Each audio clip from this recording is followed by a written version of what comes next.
제가 읽도록 하겠습니다. 마가복음 11장 12절부터 25절까지. 이튿날 그들이 베다니에서 나왔을 때에 예수께서 시장하신지라 멀리서 잎사귀 있는 한 무화과 나무를 보시고 혹 그 나무에 무엇이 있을까요? 가셨더니 가서 보신즉 잎사귀 외에 아무것도 없더라. 이는 무화과의 때가 아님이라. 예수께서 나무에게 말씀하여 이르시되 이제부터 영원토록 사람이 내게서 열매를 따먹지 못하리라 하시니 제자들이 이를 듣더라. 그들이 예루살렘에 들어가니라. 예수께서 성전에 들어가사 성전 안에서 매매하는 자들을 내어 쫓으시며 돈 바꾸는 자들의 상과 비둘기 파는 자들의 의자를 둘러 엎으시며 아무나 물건을 가지고 성전 안으로 지나다니심을 허락하지 아니하시고 이에 가르쳐 이르시되 기록된 바 내 집은 만민이 기도하는 집이라 칭함을 받으리라고 하지 아니하였느냐. 너희는 강도의 소굴로 만들었다 하시매 대제사장들과 서기관들이 듣고 예수를 어떻게 죽일까 하고 꾀하니 이는 무리가 다 그의 교훈을 놀랍게 여김으로 그를 두려워하밀러라. 그리고 날이 저물매 그들이 성 밖으로 나가더라. 그들이 아침에 지나갈 때 무화과 나무가 뿌리째 마른 것을 보고 베드로가 생각이 나서 여짜오되 랍비여 보소서 저주하신 무화과 나무가 말랐나이다.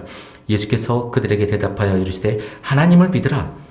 내가 진실로 너희에게 이르노니 누구든지 이 산더러 들려 바다에 던지라 하며 그 말하는 것이 이루어질 줄 믿고 그 마음에 의심하지 아니하면 그대로 되리라. 그러므로 내가 너희에게 말하노니 무엇이든지 기도하고 구하는 것을 받은 줄로 믿으라. 그리하면 너희에게 그대로 되리라. 서서 기도할 때에 아무에게나 혐의가 있거든 용서하라. 그리하여야 하늘에 계신 너희 아버지께서도 너희 허물을 사하여 주시리라 하시니라. 아멘. 우리가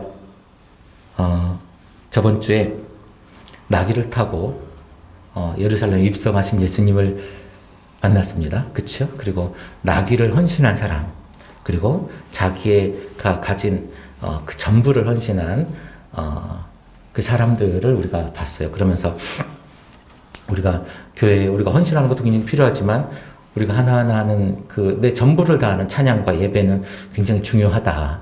우리 이런 이야기를 했어요. 그쵸? 기억나시죠?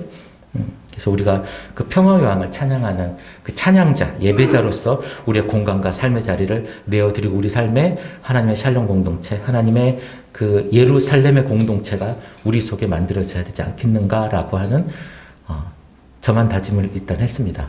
네. 여러분도 하셨겠지요? 오늘 우리가 이 자리에 모인 이유는 사실 여러분들은 어떻게 생각하는지 모르겠습니다만은 김종현 목사의 설교를 듣기 위해 이 자리에 모인 것은 아닐 거라고 저는 생각을 합니다. 왜냐하면 대한민국의 목사가 어림잡아 20만 명이 됩니다. 교회 안에 오늘 이 시간 11시에 교회 안에서 무언가를 하고 있는 목사가 교회가 10만 개쭉 된다고 하니까요. 거기에 2명만 있어도 20만 명 아닙니까? 신학생들은 더 많겠죠. 이 중에 한 19만 8,900명 정도는 저보다 설교를 더 잘하지 않을까 싶습니다. 그 중에 제 설교를 여러분들 듣겠다고 이 자리에 앉아 있을 것이 아니라 저는 여러분들이 이 교회에 여러분들이 지금 있는 이유는 좋은 교회 해보려고 있는 줄로 저는 믿습니다.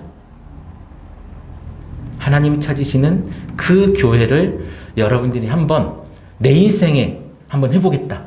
진짜 교회 한번 해보겠다라고 여러분들이 지금 이 자리에 있는 줄로 저는 믿어요.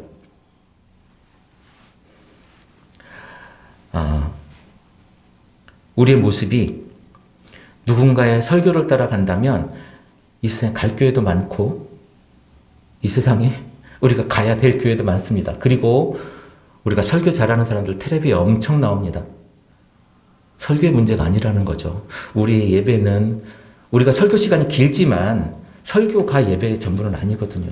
우리의 삶의 전부가 예배인데 여러분들이 이 교회에 나오는 이유는 우리가 진짜 예배자, 진짜 찬양자, 진짜 교회를 한번 해보겠다라고 하는 마음일 거라고 저는 생각을 합니다. 오늘 제가 왜 이 이야기를 하냐면 사실은 오늘 말씀의 주제가 그 이야기이기 때문에 그래요. 우리는 예수님께서 이 성전을 엎은 이야기를 하면서 예수님은 혁명가야. 예수님은 성전을 깨끗하게 하셨어. 우리는 이 이야기만 듣고 자랐어요. 여러분 그 외에 다른 거 기억나신 거 있습니까? 자, 오늘 그래서 우리는 조금 더 다른 방향에서 이 이야기를 한번 저는 보려고 해요. 그래서 우리가 오늘 생뚱맞은 이야기처럼 들려질지 모르겠지만 무화과 나무 이야기가 있어요. 그쵸? 예수님이 성전을 청소하시기 전에 뭘 얘기합니까? 내가 배가 고파서 무화과 나무를 쳐다봤는데 무화과 나무에 열매가 없더라. 그런데 그때는 무화과가 열리는 때가 아니었더라. 그러지 않습니까? 그리고 나서 당연히 열리는 때가 아니었으니까 없지요. 그래서 뭐라고 했습니까? 저주하죠. 다시는 사람들에게 열매를 네가 줄 수 없을 거야. 그러고 났더니 그 다음날 어떻게 됩니까? 성전을 엎어버리고 나서 나갔다가 다시 들어오죠. 베다니로 나갔다가 다시 들어올 때 베드로가 뭐라고 합니까?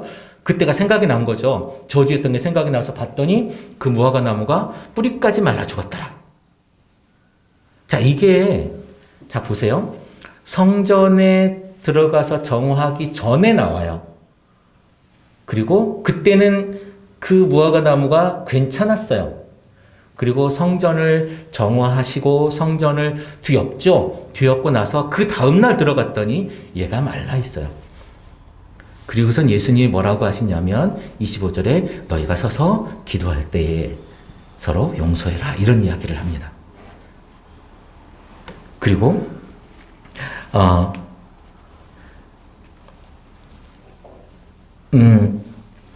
우리가 23절에 보니까 너희에게 진실로 이르는 누구든지 이 산더러 들려 바다에 던지라면 그 말하는 것이 이루어질 줄 믿고 마음에 의심하지 아니하면 그대로 되리라. 이런 말씀을 하고 있어요. 좀 안 어울리지 않습니까? 여러분 생각은 어떠십니까? 여러분도 이 구절을 너무 많이 읽었고 너무나도 유명한 구절이긴 하지만 무화과 나무와 성전 이야기와 또 그 다음에 무화과 나무 이야기와 예수님 하나님을 믿으라는 이야기와 그 다음에 25절에 기도하라는 이야기가 이렇게 탁 찰떡궁합으로 맞지는 않아요. 그렇죠? 되게 어색하고 다른 이야기 같은데 보면 성전 이야기와 무화과 나무 사이에 끼어 있어요. 그렇죠? 서론 본론 결론 같은 느낌이기도 해요. 성경을 우리가 조금 더 넓게 보자는 거예요. 성경을 좀 넓게 보면 이 이야기에 대한 이야기가 보일 수 있습니다. 그래서 우리가 차근차근 한번 이야기는 도대체 무슨 이야기길래 이렇게 생뚱맞은 이야기들로 이 이야기를 덮어놨을까? 보통 이걸 이제 신학자들은 샌드위치 구조다 이런 이야기를 해요. 샌드위치 구조라고 하는 이야기를 하는데 굳이 그것까지 아실 필요 없지만 어쨌든 왜 우리가 이 이야기 속에서 이 대목만 우리가 유명하고 다른 이야기는 안 할까? 이거는 사실은 되게 애매한 구절 하나 때문에 그래요. 지금은 무화과의 때가 아니면 이 구절 때문에 이 이야기를 풀지 않고 넘어가는 경우가 되게 많거든요. 그런데 이제 많은 학자들이 이걸 풀려고 얼마나 노력을 했겠습니까? 그런데 제가 하나를 재미있는 걸 찾았습니다. 그 사과 농장을 주변에 하시죠? 사과 농장을 하면 사과를 다 따지 않습니까? 근데 예전에는 까치밥 이런 걸 남겨놨어요. 요즘에도 남겨놓습니까? 요즘엔 안 남겨놓습니까? 까치들은 뭘 먹고 사는지. 어쨌든 다른 곳에 가면 길거리에 있는 무화과 나무이기 때문에 작년에 달려있던 무화과가 말라서 남아있기도 한답니다. 그리고 지금 이때를 4월쯤으로 보는 사람도 있어요. 4월쯤. 근데 무화과는 5월이나 6월에 열린다고 하는데 여러분 무화과 드셔보셨겠지만 무화과가 아주 익어서 이렇게 빨갛게 되기 전에 씁쓸하지 않게 먹을 수 있을 만큼 열린 게 있을 수 있다고 그래요. 그런데 그것이 열릴 때였다고 하기도 합니다. 그래서 어쨌든 이 이야기를 한번 맞춰보려고 열심히 노력하는 사람들이 있어요. 근데 저는 작년에 열렸던 열매가 달려있거나 이렇게 되어져 있는 것을 찾지 않았을까라고 하는 것이 훨씬 더 설득력이 있지 않겠나 이런 생각을 하거든요.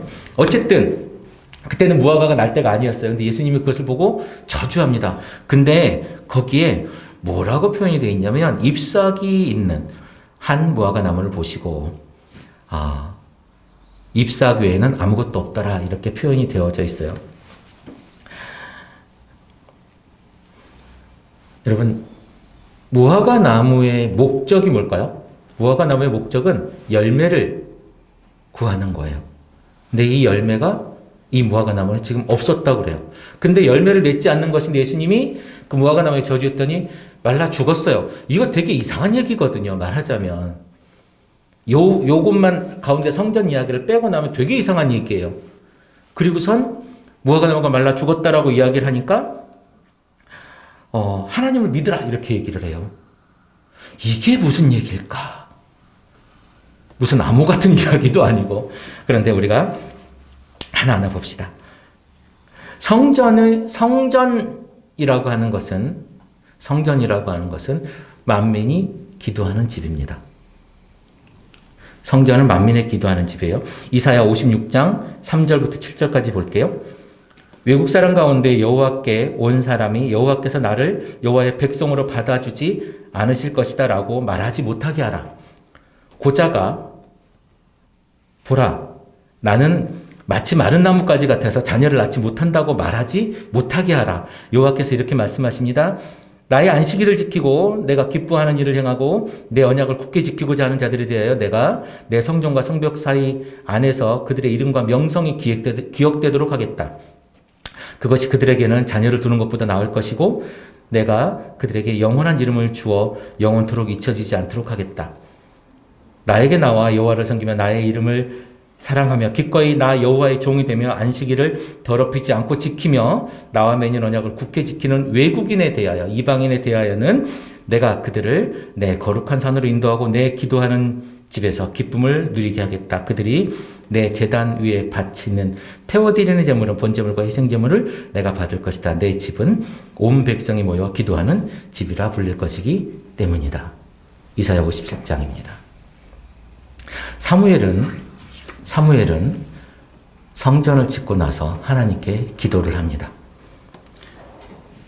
열왕기상 8장 41절에 보면 또 주의 백성 이스라엘에 속하지 아니하는 자 곧 주의 이름을 위하여 먼 지방에서 온 이방인이라도 그들이 주의 크신 이름과 주의 능한 손과 주의 펴신 팔의 소문을 듣고 와서 이 성전을 향하여 기도하거든 주는 계신 곳에서 들으시고 이방인 주께 부지런 대로 이루사 땅의 만민이 주의 이름을 알고 주의 백성 이스라엘처럼 경외하게 하시오며 또 내가 건축한 이 성전을 주의 이름으로 일컫는 줄을 알게 하옵소서. 자, 여러분 무슨 이야기하고 있는 거예요? 이방인 이야기하고 있는 거예요. 이방인이 기도하고 이방인이 찾아와서 이렇게 할 때 주님 기도를 들어주십시오라고 하고 있는 겁니다. 자, 오늘 예수님이 이 만민이 기도하는 집이라고 하는 이곳에 지금 돈 바꾸는 자들의 상을 엎고 비둘기 파는 자들의 의자를 엎었어요. 거기가 어딜까요? 거기는 이방인의 뜰이라고 하는 곳입니다. 이방인의 뜰, 여자들의 유먼스 여자들의 뜰이기도 하고 이방인의 뜰이기도 해요. 이방인들이 가서 기도할 거기를 장사꾼의 그런 곳으로 만들어 놨으니 이방인들이 기도할 수가 있을까요? 이방인들이 기도할 수가 없습니다.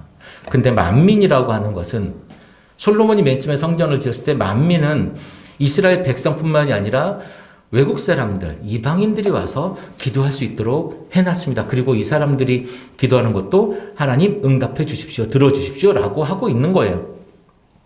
그런데 오늘 그 이방인의 뜰에서 장사를 하고 있기 때문에 기도가 이방인들은 기도할 수 있는 기본적인 물적 토대가 사라진 거죠.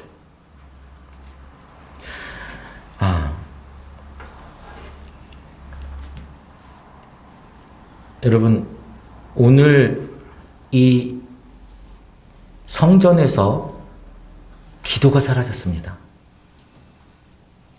성전의 기본은 뭐예요? 성전의 기본은 만민이 기도하는 집이에요. 성전의 가장 근본적인 목적은 기도와 용서입니다. 왜냐하면 우리가 하나님께 지은 죄, 또 사람에게 지은 죄를 용서하기 위해서 제단에 가서 번제를 드리고 화목제를 드리고 그래서 우리 같이 나눠 먹기도 하고 또 하나님께 용서를 비는 곳이 성전이죠.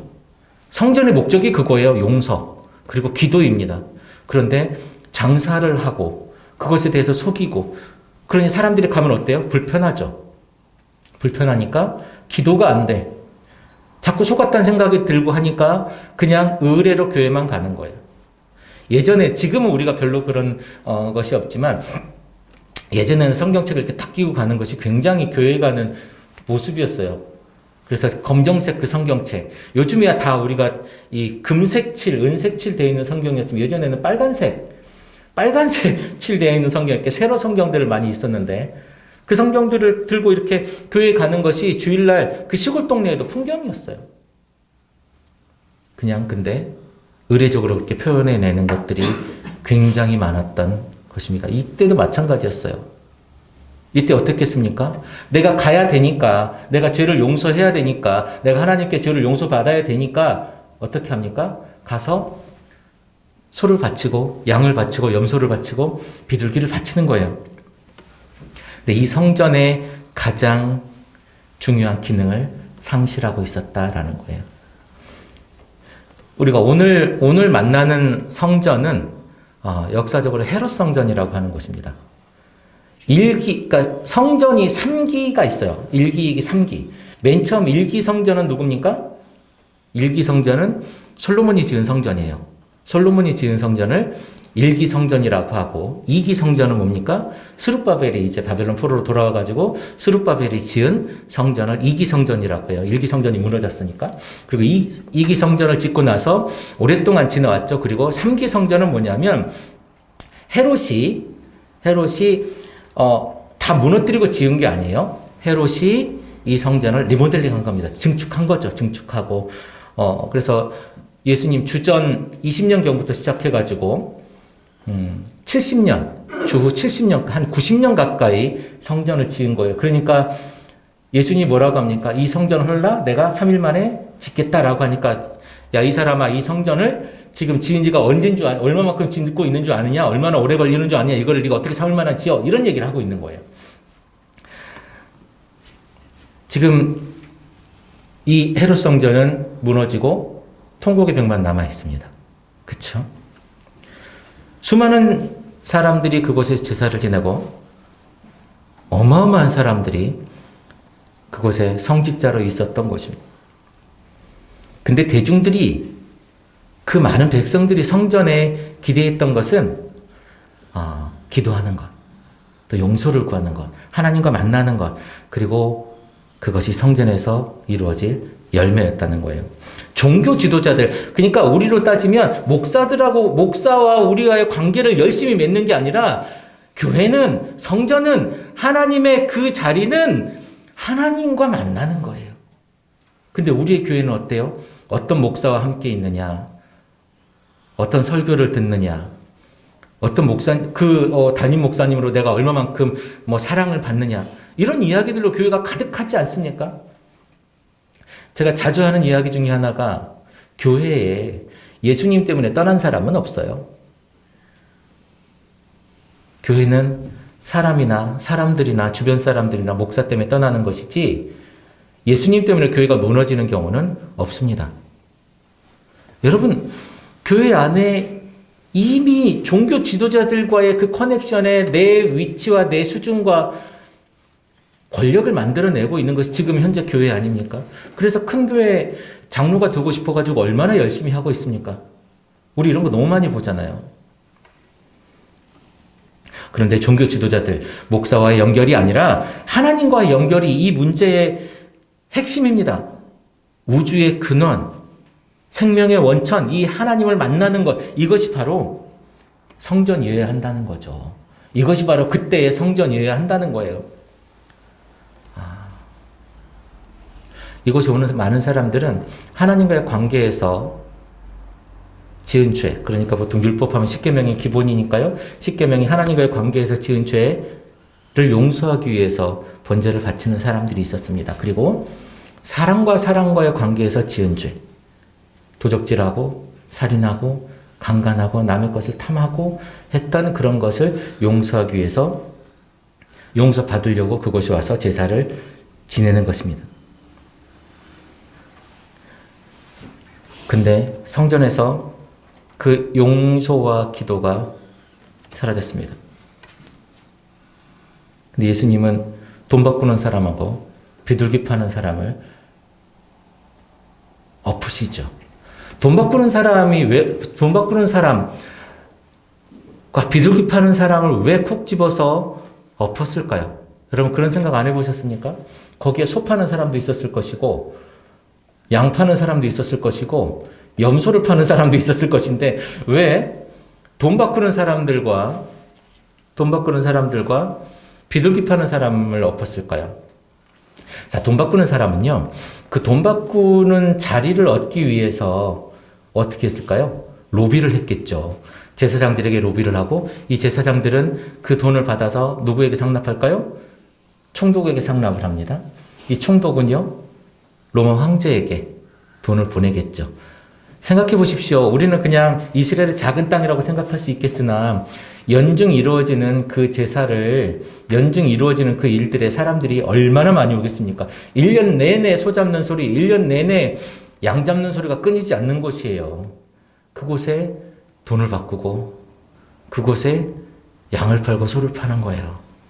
여러분, 꽤 쏠쏠한 이득을 갖다 주는 자리였을 겁니다. 결국은 뭐예요? 결국은 그곳에 가난한 자, 돈 없는 사람들의 그 환전하는 것들을 빼앗아 가진 사람들이 착취하고 있었다라는 것입니다. 우리가 계속 설교를 하면서 여러분들이 들었던 이야기 중에 착취에 대한 이야기들을 많이 들었을 겁니다.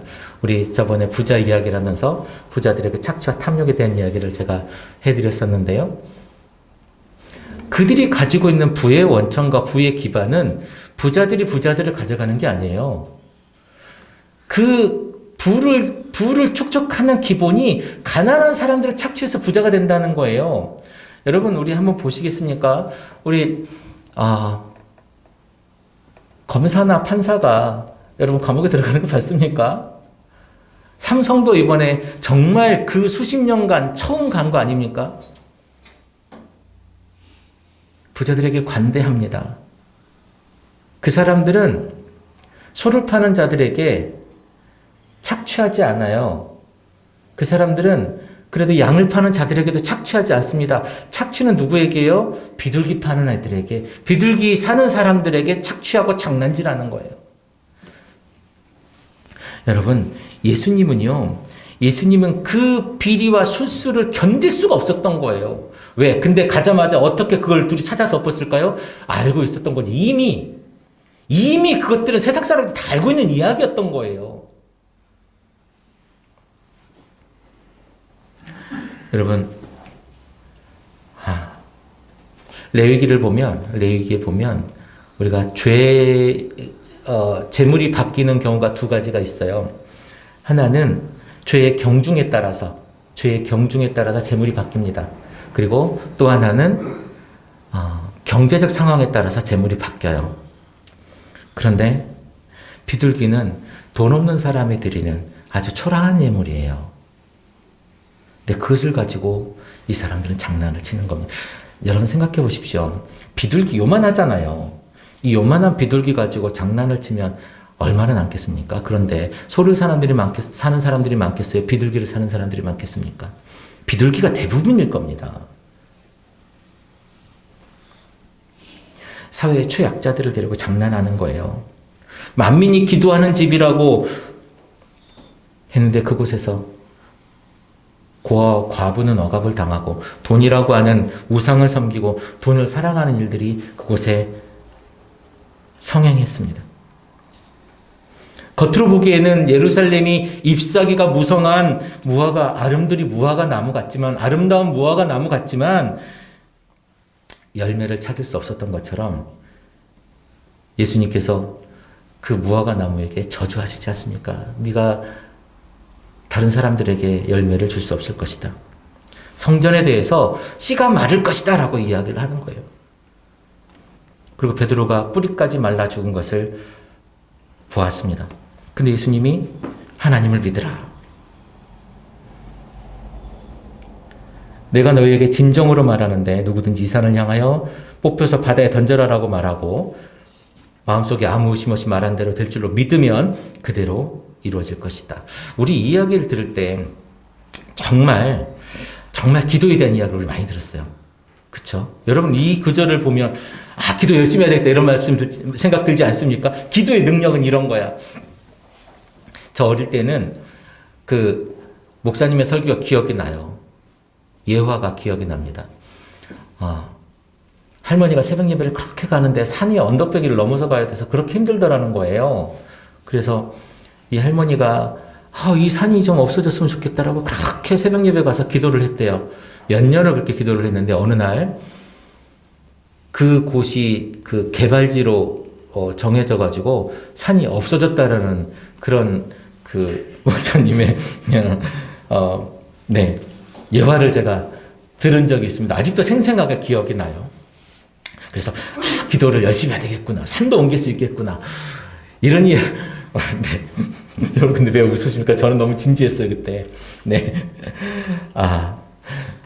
기도가 중요하지 않다는 게 아니고요. 그리고 기도의 그 역사와 능력을 제가 무시하는 것이 아닙니다.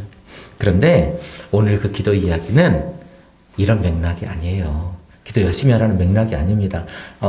다시 한번 말씀드리지만 기도를 하지 말아라 아니면 기도가 그런 능력이 없다라는 얘기를 하는 게 아니에요. 오늘 맥락에서 기도는 그런 이야기를 하는 이야기가 아닙니다.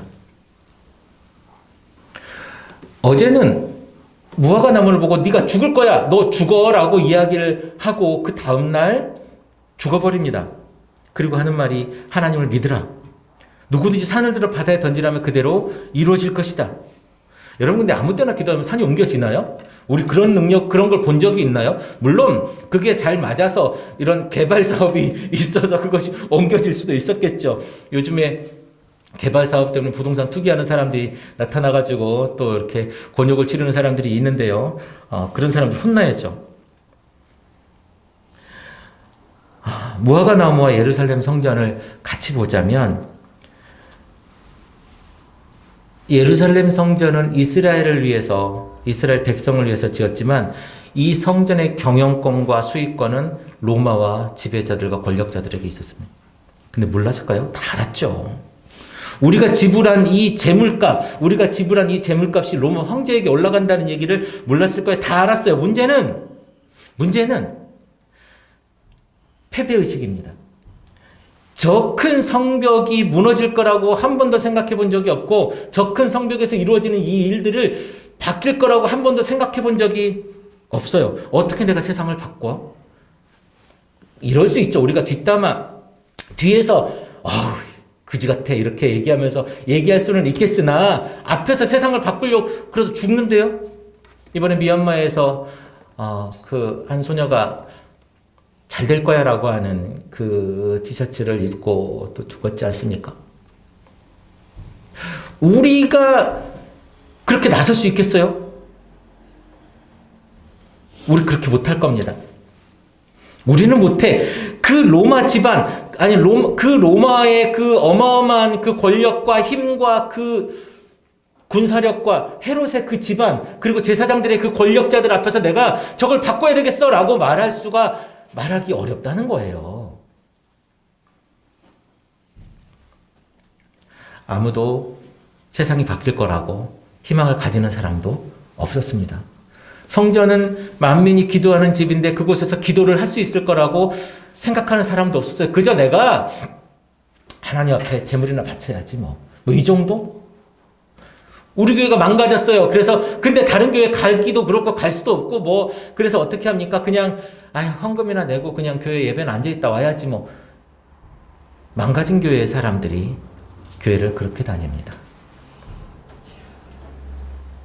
저 무성한 나무, 저 무성하고 큰 나무 저거는 죽지 않고 수천 년을 갈 거야. 저게 어떻게 죽어? 내가 죽일 수가 없어. 너무 크거든. 너무 무성하거든. 보기 좋거든. 예수님 말씀하십니다. 너 이 나무, 너 열매를 못 맺는 너 이 나무 너 죽어. 그리고 더 이상 사람들에게 열매를 줄 수 없을 거야. 하나님의 성전을 강도의 소굴로 만들어 놓고 너희들이 살 수 있을 것 같아? 세상 사람들은 아무도 그렇게 생각하지 못하지만 이것이 무너질 거라고 생각하지 못하지만 예수님 뭐라고 얘기하시냐면 죽어라고 이야기하시는 거예요. 하나님이 치실 거야. 근데 아무도 믿지 않았죠. 그런데 예수님은요. 하나님을 믿으라라고 하는 겁니다. 사람들은 못하는 거여도 세상 사람들이 저게 무너질 것 같아 라고 하여도 지금까지 이렇게 화려하고 멋있게 다시 헤롯이 몇십 년이니까 90년 동안 짓고 있는 이것이 무너질 거라고 생각하지 못하고 있어도 사람들은 저것이 없어질까? 무너질까? 그 크고 웅장한 것이 하여도 예수님이 뭐라고요? 하나님을 믿어. 하나님은 그거 하시는 거야. 이 산을 들어서, 성전산입니다. 이 성전산을 들어서 바다에 던지라 하면, 그것을 믿고 기도하면 이루어질 거야. 이 이야기예요. 우리가 못해요? 우리가 로마랑 어떻게 싸웁니까? 우리가 헤롯 가문이랑 어떻게 싸웁니까? 우리가 제사장들이랑, 우리가 사두개파 사람들이랑, 우리가 그 서기관들이랑 어떻게 싸워요? 말로 이길 수도 없고, 우리는 글씨도 모르는 사람들이에요. 싸울 수가 없어요. 그런데 하나님을 믿으라. 하나님은 그것을 하신다는 겁니다. 그거 어렵고 힘든 거 네가 해라라고 하는 게 아니에요. 하나님이 하신다는 겁니다. 역사의 주관자, 역사의 주인은요, 우리는 민중이고 대중이라고 생각했던 적이 많았고, 우리는 그렇게 생각할 때가 있습니다. 그런데요, 우리의 믿음, 아니 저의 믿음은 그 역사의 주관자는 민중이 아니라 하나님이심을 인정해야 될 줄로 믿습니다. 세상의 사회학자, 인류학자, 물리학자, 과학자들이 뭐라고 얘기할 수 있겠으나 신앙인으로서 저의 모습은 그 역사의 주관자는 하나님이시라는 거예요. 우리가 해야 될 한 가지, 유일한 그 한 가지 일은 하나님이 하실 거라고 하는 그 일을 믿는 거예요. 하나님의 역사를 믿는 거예요. 예수님께서는 우리에게 그것을 요청하시는 겁니다. 하나님을 믿으라. 너는 못하지만, 우리는 어렵다고 생각하지만, 우리는 안 될 거라고 생각하지만, 우리가 부딪히기 어렵고 힘들고 무섭다고 생각하지만 하나님은 하신다는 거예요. 그것을 믿으라는 거예요. 세상이 바뀝니까? 세상이 변합니까? 아니요. 우리는 그렇게 생각하지 않아요. 그것을 바뀔 거라고 생각하지도 않아요. 세상에 기독교가 그렇게 욕을 먹고, 기독교가 우리가 봐도 이상하잖아요. 우리가 봐도 못된 짓 많이 하잖아요. 우리가 봐도 없어졌으면 좋겠다라고 하는 교회들이 그렇게 많잖아요. 그런데 없어집니까? 안 없어져요. 그리고 우리가 가가지고 깽판 진다고 없어지지도 않습니다. 우린 무엇을 해야 돼요? 하나님을 믿어야 돼요. 하나님이 그것을 바꾸실 거다. 여러분, 참 재밌는 이야기를 제가 하나 해드릴게요. 오늘 마가복음에는 성전을 청소하시는 이 일이 11장에 나와 있습니다. 마가복음이 16장까지 있으니까요. 후반부에 나와 있죠. 그런데 요한복음에는요, 3장에 나와 있습니다. 자, 여러분. 왜 요한복음은 3장에 나와 앞에 전반부에 나와 있고, 이 마가복음은 후반부에 나와 있을까요? 이 마가복음은 아직 교회에 기대가 있어요. 그래서 누가 표현을 이렇게 했더라고요. 성전을, 교회를 리모델링 하는 거다, 이거는. 그리고 요한복음은 아예 재건축을 하는 거다. 이런 표현을 하신 분이 계시던데. 자, 여러분. 요한복음은요, 완전히 싹 밀고 새로 시작하자는 거예요. 성전을 청소하고, 이제 거기에 예수님이 말씀하신 그 교회, 왕이신 그 교회를 새로 차곡차곡 세워나가자는 거고요. 지금 이 마가복음의 이야기는 하나하나 지금껏 왔던 것을 조금씩 바꿔서 우리가 해나가고, 하나님께서 하시고자 하는 것을 믿고 가면 세상이 바뀔 거라고 하는 겁니다. 교회가 변할 거다라고 하는 거예요. 우리가 믿는 건 뭡니까? 우리가 믿는 건 하나님이 하실 거라고 하는 겁니다. 더 채플 커뮤니티 같은 교회, 이거 하나 세웠다고 세상이 바뀌어질까요? 여기에는 몇 사람이 지금 예배를 드리고 있다고 해서 세상이 바뀔까요? 대한민국에, 아니 당진의 큰 교회가 얼마나 많습니까? 몇천 명 되는 교회도 있고 몇백 명 되는 교회도 여러 개 있습니다. 돈도 많고 건물도 멋있는 교회가 있습니다. 그래서 당진이, 대한민국이 얼마나 바뀌었습니까? 그렇게 큰 교회, 그렇게 많은 사람들, 그렇게 많은 돈을 가지고 뭘 했습니까? 땅 사고, 교회 짓고, 돈 많다고 자랑을 했는데 도대체 당진을 위해서, 대한민국을 위해서 그 사람들이 뭘 했냐고요. 교회가 무엇을 했냐 이 말입니다. 그 돈과 그 교회와 그 많은 사람들이 세상의 변화를 이끌어내지 못하고 있는데 무슨 의미가 있냐 이겁니다. 예수님 말씀하십니다. 네가 얼마나 돈이 많고 너희 교회가 정치적으로 얼마나 대단한 사람들이 많이 다니느냐, 얼마나 많은 사람들이 그곳에 모이는지 하나님은 우리에게 묻지 않으십니다. 아니, 제가 저번에 말씀드렸던 것처럼 하나님은 그것에 전혀 관심이 없으십니다.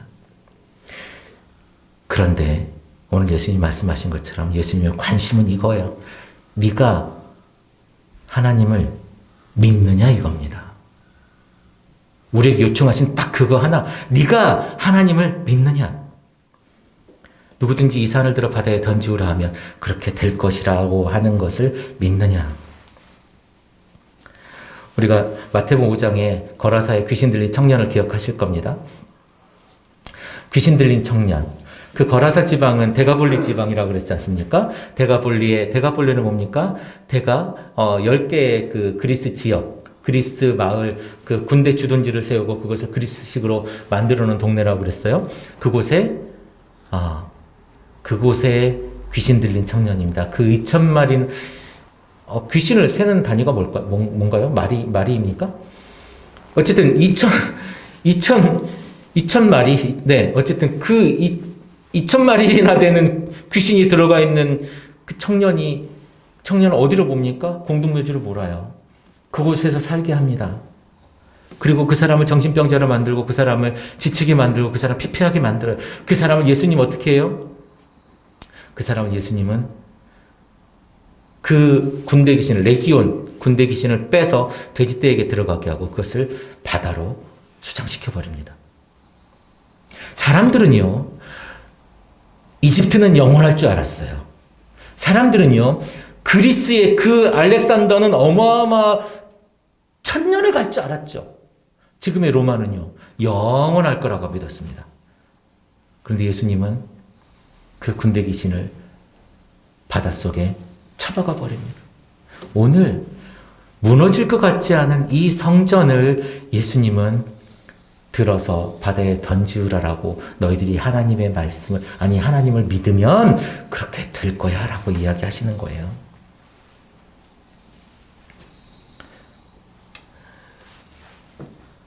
우리 더 채플 커뮤니티, 이 작은 교회, 여러분 우리 작잖아요. 누가 우리 교회를 크다고 얘기하겠습니까? 저도 작다고 생각해요. 이 작은 교회에게 하나님이 주신 사명이 딱 하나 있어요. 하나님을 믿는 겁니다. 저 산을 옮기는 것, 그리고 헤롯 성전을 무너뜨리는 것, 누구도 못 무너뜨릴 거라고 생각했던 그 헤롯 성전을 무너뜨리는 것, 그것을 그분은 하실 거라고 믿는 거예요. 물론 그 이후에 역사적으로 AD 73년에 타이투스 왕 장군에 의해서 성전이 무너지죠. 그 말씀을 마치시고 나서 25절에 무슨 얘기를 하냐면, 너희들이 서서 기도할 때 아무에게나 혐의가 있거든 용서하라. 그리하여 하늘에 계신 너희 아버지께서 너희 허물을 용서하여 주시리라 하시니라. 여러분,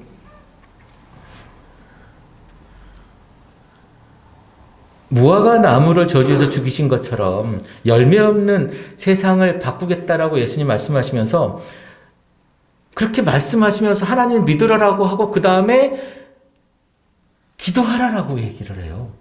뭔가 좀 생뚱맞는 것 같지 않습니까? 성전을 비판하면서 만민이 기도하는 집을 강도의 구렬로 만들었다 그러면서 예수님은 제자 공동체를 뭐라고 얘기하냐면 기도하는 공동체로 만들고 계시는 거예요. 너희들은 기도하는 공동체가 되어라라는 겁니다. 이 성전을 허물고 3일 만에 교회를 짓겠다. 3일 만에 내가 성전을 짓겠다라고 하시고 그 성전의 주인이 누가 됩니까? 제자들이 되는 겁니다. 그 제자들이 주인일 터인데 그 제자들을 뭐 하는 공동체로? 기도하는 공동체로. 이제 너희는 그곳에 서서 기도할 때에. 그런데 참 재미있는 이야기들이 있어요. 여기에서 기도할 때에 아무에게나 혐의가 있거든 용서하라라고 합니다. 용서라고 하는 단어가 계속 기도와 용서가 계속 끊이지 않거든요. 예수의 제자들에게 주어진 중요한 사명이 기도 일터인데 이 기도와 용서가 계속 연결이 됩니다. 우리 마태복음 6장 9절부터 15절까지 보면 이제 주기도문이 나와요. 이 주기도문이 대부분은 우리가 하나님께 구하는 거예요. 하나님 이 땅에 하나님 나라가 이루어지길 원합니다. 우리의 그 양식을 주신 것 감사합니다. 이러면서 하는데 거기에 우리가 우리에게 죄를 사하여 준 것 같이 우리의 죄를 사하여 주옵시고 라고 얘기하는 거예요. 우리의 죄를 사하여 주는 것은 어떻게 사하여 주는 거냐면 우리가 우리에게 죄를 사하여 준 것 같이예요. 내가 용서하지 않으면 하나님께서 나를 용서하지 않는 거예요. 그렇게 기도하라고 예수님은 가르쳐 주십니다. 그리고 나서 너희는 이렇게 기도해라 라고 이야기를 하고 나서 예수님 무슨 말씀하시냐면 그런즉 너희로 용서해라. 주기도문 바로 뒤에 연결되어 있는 겁니다. 우리가 주기도문의 설교를 듣거나 주기도문에 대한 강해를 듣고 나서 그 다음에 바로 용서해라 라고 하는 이 이야기를 놓치는 경우가 너무나 많습니다. 아니 사실 관심이 없죠. 하나님 나라가 이 땅에 임하는 것에만 관심이 많죠. 용서는 왜 예수님 자꾸 용서하라고 할까요? 제가 저번에 말씀드렸던 것처럼 샬롬, 평안의 공동체입니다. 평화의 공동체입니다. 그것을 만들기 위해서 용서가 필요한 거예요. 물론 우리가 직접적으로 물리적 관계 속에서 용서가 필요할 수도 있겠지만 용서라는 것이 무엇입니까? 여러분 용서라고 하는 것은요. 이 일이 있기 전에 우리의 평안한 상태로 되돌리는 겁니다. 그게 용서예요. 그게 용서입니다. 그러면 평안한 사람들끼리 모여지는 거겠죠. 그럼 평안한 사람들끼리 이곳에 가득하게 되겠죠. 그러면 그것이 무엇이 이루어지는 겁니까? 그것이 샬롬의 공동체가 이루어지는 거예요. 교회는요, 샬롬 공동체예요. 예루살렘, 샬롬의 도시, 샬롬의 땅입니다. 우리가 이제 점점 지금 뭐 코로나 때문이기도 하지만 어쨌든 교회 사람들이 앞으로 더 모여들지 않겠습니까? 사람들이 더 오지 않겠습니까? 지금이야 우리는 너무나도 행복하고 서로 챙겨줄 수 있고 서로 아주 좋은 관계를 유지할 수 있어요. 그런데 사람이 많다 보면 싫은 사람이 있을 수 있겠죠. 그리고 꼴 보기 싫은 사람도 있을 수 있겠죠. 그리고 어떤 사람이 있습니까? 걸리적거리는 사람이 있을 수 있어요. 까시락거리는 사람이 있을 수 있다라는 거예요. 그런데 우리가 그 사람을 볼 때 어떻게 하라는 거예요? 교회 안에서. 아니 우리의 관계 속에서는 그러기 전의 상태로 우리가 돌려드리는 마음을 가지라는 거예요. 며칠 전에 제가 우리 교회 식구들 중에 한 분과 식사를 하면서 그런 얘기를 고백하는 걸 제가 들었습니다. 교회 다니는 것이 정말 힘들더라. 교회 다니는 것이 정말 힘들더라. 왜? 예전처럼 사는 게 아니라 내가 이 행동도 잘 하지 않아야 되고 저 행동도 하지 않아야 되고 하지 말아야 될 게 너무 많더라. 너무 힘들더라. 라는 고백을 듣게 됐습니다. 여러분 용서가 그냥 그래 내가 용서할게. 우리가 초등학생 악수해 용서해 서로 미안하다고 해 됐다고 해 얘기하는 것이 아니라 그런 용서가 아니에요. 이 용서는 죽일 만큼 싫을 수도 있단 말이에요. 쟤랑은 내가 절대 안 해. 쟤만 없으면 나 교회 나가고 쟤 오면 나 교회 안 가. 이렇게 할 수도 있어요. 그런 사람들이 여기 올 수도 있지 않겠습니까? 그것을 그 일이 없었던 때로 돌리는 마음을 가지는 거예요. 이게 있어야 하나님의 생명력이 우리 교회에 오는 거예요. 그런데 기도가 무너지고 이런 용서가 없어지니까 샬롬의 공동체가 없어지는 겁니다. 그 예루살렘의 샬롬의 공동체가 없어지니까 성전의 기능 자체가 의미가 없어지는 거예요. 내가 그냥 가가지고 돈 주고 비둘기 한 마리 사가지고 그냥 제사 지내고 오는 겁니다. 여러분 우리는 하나님의 백성입니다. 하나님의 백성은 하나님께 기도하는 사람들이에요. 기도는 하나님과 연결되어지는 겁니다.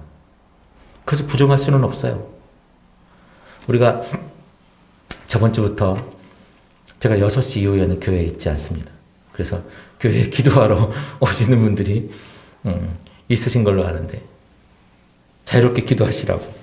물론 기도의 장소가 교회에만 이어서는 안 되겠지만 그래도 우리의 정서상 교회가 기도하기 아주 편한 장소이기 때문에 교회에 오셔서 기도하면 좋을 것 같습니다. 그래서 기도로 하나님과 연결될 삶, 기도로 하나님과 관계가 더 좋아지는 삶을 여러분들 놓치지 않길 바랍니다. 우리 교회는 기도하는 사람들로 채워지길 바랍니다. 기도, 입신하는 거, 또 심지어 공중부양하는 거, 방언하는 거 중요하지 않습니다. 하나님 필요하시면 그거 하시겠죠. 성경을 많이 하는 거, 우리가 전도 많이 하는 거 굉장히 훌륭하고 아름답고 중요한 일입니다. 그런데 그것의 맨 앞자리에 기도가 있어야 되는 거예요. 여러분은 기도하는 사람입니까?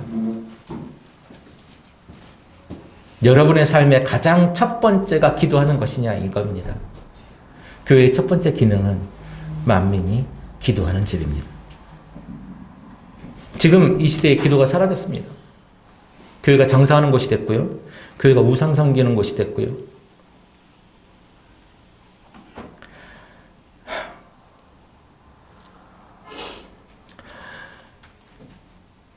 우리 마음이 하나님을 만난 사람들이라고 생각을 하지만 우리에게 그것의 모습으로 용서가 사라졌습니다. 용서가 보이지 않아요. 그러면 과연 그것은 기도하는 사람일까? 무엇보다도 우리가 기도의 능력은 용서로 나타나는 거예요. 기도의 능력은 강자가 약자를 용서하는 거예요. 약자는 강자를 용서할 수 있지. 그건 용서가 아니라 받아들여지는 거죠. 그런데 강자가 약자를 용서하는 건 굉장히 중요한 일입니다. 우리의 샬롬의 공동체, 기도의 능력은 샬롬의 공동체의 모습으로 나타나는 겁니다. 우리 교회가 그 샬롬의 공동체가 되기를 바랍니다. 우리 교회에 일어나는 대부분의 좋은 일들은요, 성령과 기도 없이도 일어날 수 있는 일입니다. 그런데 그 일들이 하나님의 영인지 아니면 하나님의 영이 아닌지 유일하게 알아낼 수 있는 방법은 그것의 결과는 그것으로 인해서 우리 교회가 샬롬의 공동체가 되느냐 아니면 시기와 질투의 공동체가 되느냐입니다. 우리가 금방 알 수 있어요. 아이들도 나를 싫어하는지 좋아하는지는 금방 알아요. 말해야 합니까? 우리 공동체의 모습이 기도하는 공동체, 하나님과 연결된 공동체, 그리고 그 속에서 용서와 사랑이 넘치는 하나님의 자비와 정의가 넘치는 그 공동체가 되기를 바랍니다. 그럴 때 쓰라고 성령의 은사와 열매가 있는 거예요.